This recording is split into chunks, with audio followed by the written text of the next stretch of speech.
इतने सालों से मुझे स्टूडेंट को पढ़ाते पढ़ाते ये तो पता चल गया है कि उनकी आंखें तो सिर्फ लास्ट मोमेंट में ही खुलती हैं।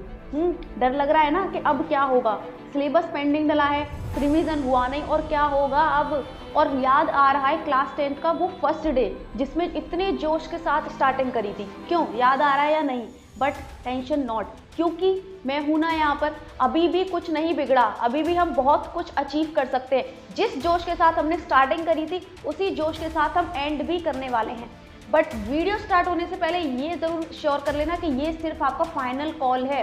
इसके बाद आपका कोई भी कॉल नहीं होगा, सिर्फ और सिर्फ होगी वार्निंग।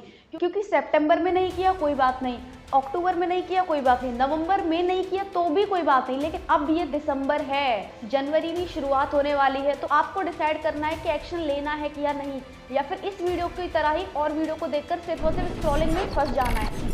क्योंकि अभी नहीं है तो कभी नहीं है।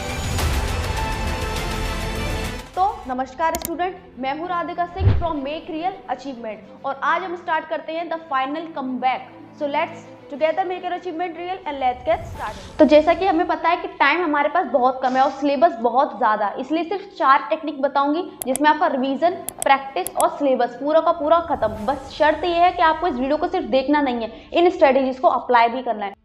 स्टार्ट करते हैं technique number 1, that is 17, 20 and 10 rule.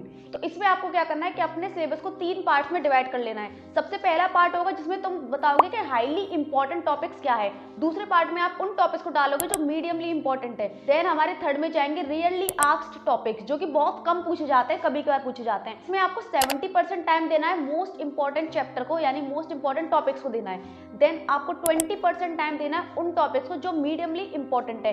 Then 10% time देना है आपको उन टॉपिक्स को जो रेयरली आस्क्ड है। इस तरीके से होगा कि आप अगर पूरा सिलेबस उठाओगे तो डीमोटिवेशन आएगा कि मेरे पास इतना सारा पड़ा है। इसलिए अपने सिलेबस को 3 पार्ट्स में डिवाइड करो, हाईली इंपॉर्टेंट, फिर मीडियम और देन रेयरली आस्क्ड क्वेश्चन। और इस तरीके से आप क्या कर सकते हो, सिलेबस को जल्दी जल्दी करने के बजाय अपना आपको पता चल जाएगा कि कितना टाइम किन टॉपिक्स को देना है। और अब तक तो आपको पता चल ही गया होगा कि कितने टॉपिक्स आपके इंपॉर्टेंट है, कितने टॉपिक्स आपके इंपॉर्टेंट नहीं है, या फिर मार्किंग स्कीम क्या है, कौन सा चैप्टर हाई वेटेज का आ रहा है। अगर नहीं पता तो कोई प्रॉब्लम नहीं है, क्योंकि मैंने बनाई है आपके लिए एक ऐसी पीडीएफ जिसमें क्या है, सारे के सारे चैप्टर के इंपॉर्टेंट टॉपिक्स आपको मिल जाएंगे। इंपॉर्टेंट टॉपिक्स में आपको स्टार लगे भी कुछ टॉपिक्स दिख जाएंगे जो कि बहुत ज्यादा इंपॉर्टेंट है, जो 100% श्योरिटी के साथ जिनमें से क्वेश्चन आएगा ही आएगा। तो मेक श्योर उस पीडीएफ को आप डाउनलोड कर लीजिए। मैंने प्रीवियस वीडियो में भी बताया था कि वो पीडीएफ बहुत ज्यादा इंपॉर्टेंट है, इसलिए बोल रही हूँ कि उस पीडीएफ को डाउनलोड कर लीजिए। उसका लिंक डिस्क्रिप्शन में है और उसके अकॉर्डिंग अपनी तैयारी स्टार्ट कीजिए।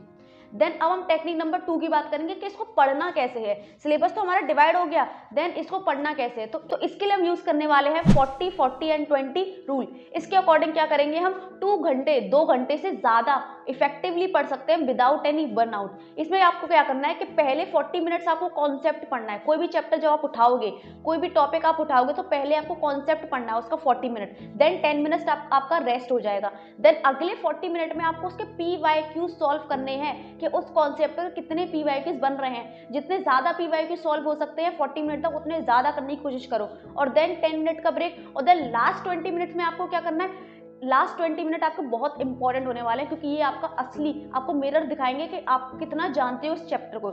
आपको क्या करना क्या है कि आपको एक पेपर ले लेना है और उसमें बिना देखे जो कुछ भी उस चैप्टर के बारे में आपको आता है वो लिखना स्टार्ट कर दो।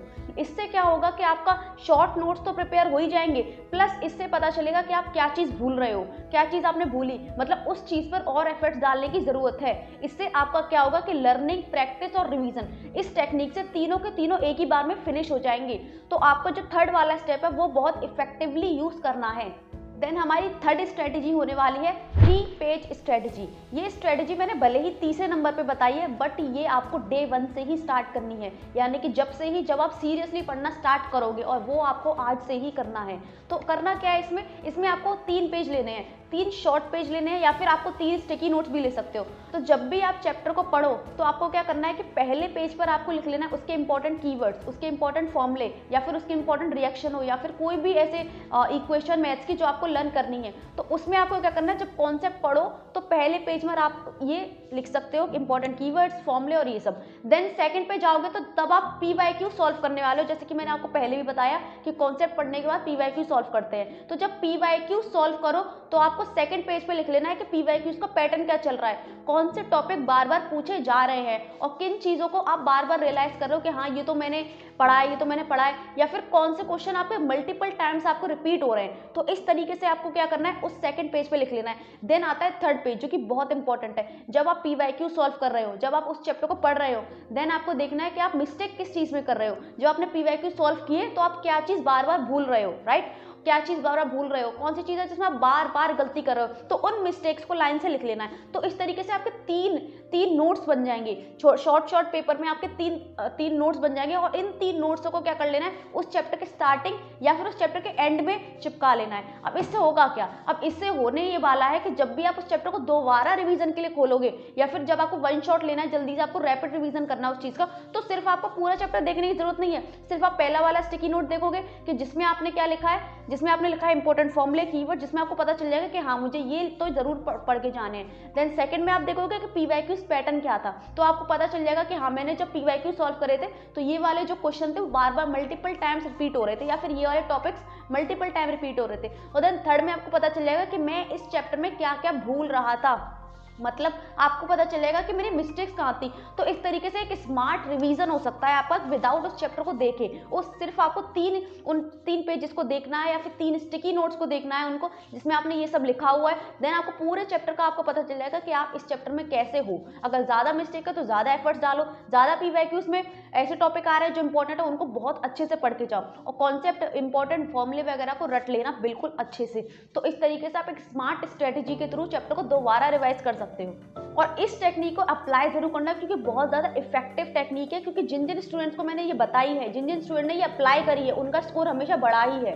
देन फाइनल टेक्निक होने वाली है पीवाईक्यू डोमिनेशन। अगर आपको सचमुच कम से कम टाइम में ज़्यादा से ज़्यादा स्कोर करना है और पेपर को प्रिडिक्ट करना है तो आपको सिर्फ और सिर्फ पीवाईक्यू सॉल्व करने हैं, क्योंकि पीवाईक्यू सॉल्व करने से 60% चांसेस है कि आप पेपर को प्रिडिक्ट कर लें। यानी कि 60% पेपर वही होता है जो पीवाईक्यूज होते हैं, क्योंकि पीवाईक्यूज को स्टूडेंट ऐसे ले लेता है कि नहीं हम तो सैम्पल प्रॉब्लम सॉल्व करेंगे, हम तो सैम्पल पेपर क्वेश्चन सॉल्व करेंगे, बट सैम्पल पेपर के लेवल देखकर वो डिमोटिवेट हो जाते हैं। इससे क्या होता है कि वो वाले क्वेश्चन भी नहीं सॉल्व कर पाते जो सिंपल से उनकी बुक में दे रखे हैं। इस वजह से मैंने बोला है कि पहले आप पीवाईक्यू सॉल्व करो। अगर आपको किसी चैप्टर को रिवाइज नहीं करना, लाइक आप उसमें बहुत ज़्यादा वीक हो या फिर आपको लग रहा है कि मैं ये पढ़ नहीं पा रहा, मुझे थोड़ी तकलीफ हो रही है, तो आपको क्या करना है कि उस चैप्टर के पीवाईक्यूज स्टार्ट कर देने हैं। पीवाईक्यूज से होगा क्या कि आपका रिवीजन होगा। जब भी उस चैप्टर का कोई पीवाईक्यूज आया तो आपको पता चलेगा कि हाँ ये क्वेश्चन है, ये वाला टॉपिक है। जैसे लेट सपोज अगर आप मेटल नॉन मेटल चैप्टर में से हो और आपके पास आया कि व्हाट इज इलेक्ट्रोलाइटिक रिफाइनिंग, है ना, इस तरीके से आया, तो आप क्या करोगे, उस क्वेश्चन को पढ़ने के लिए उस चैप्टर के कॉन्सेप्ट को पढ़ोगे।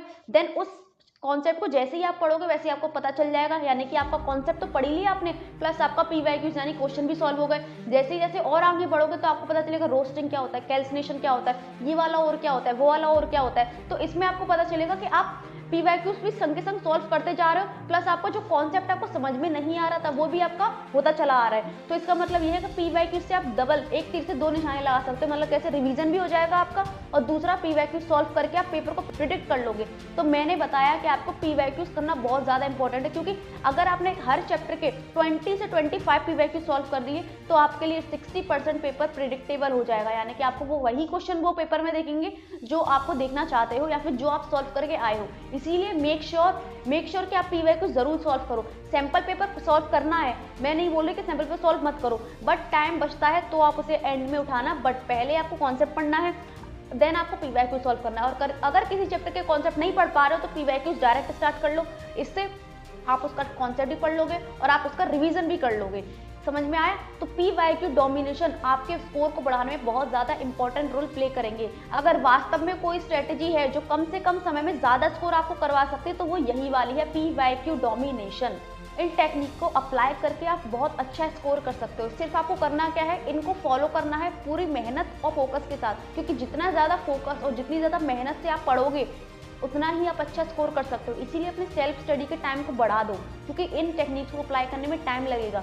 क्योंकि जितनी मेहनत और जितने फोकस के साथ आप इसको स्ट्रेटजीज को अप्लाई करोगे उतना ही ज़्यादा पॉसिबिलिटी है कि आप अच्छा स्कोर कर पाओ। इसीलिए अपनी मेहनत की इंटेंसिटी को बढ़ा दो, मार्क्स अपने आप बढ़ जाएंगे। और एक और बात और, अगर इस वीडियो के बाद आप स्टार्ट करने जा रहे हो तो ईजी चैप्टर से स्टार्ट करना, ताकि आपका मोटिवेशन लूज ना हो और आपका मोटिवेशन पीक पर जा सके। देन आप स्टार्ट करना हार्ड चैप्टर, ओके। और पीडीएफ को डाउनलोड करना मत भूलना, क्योंकि बहुत ज़्यादा इंपॉर्टेंट वीडियो है। So all the best everyone.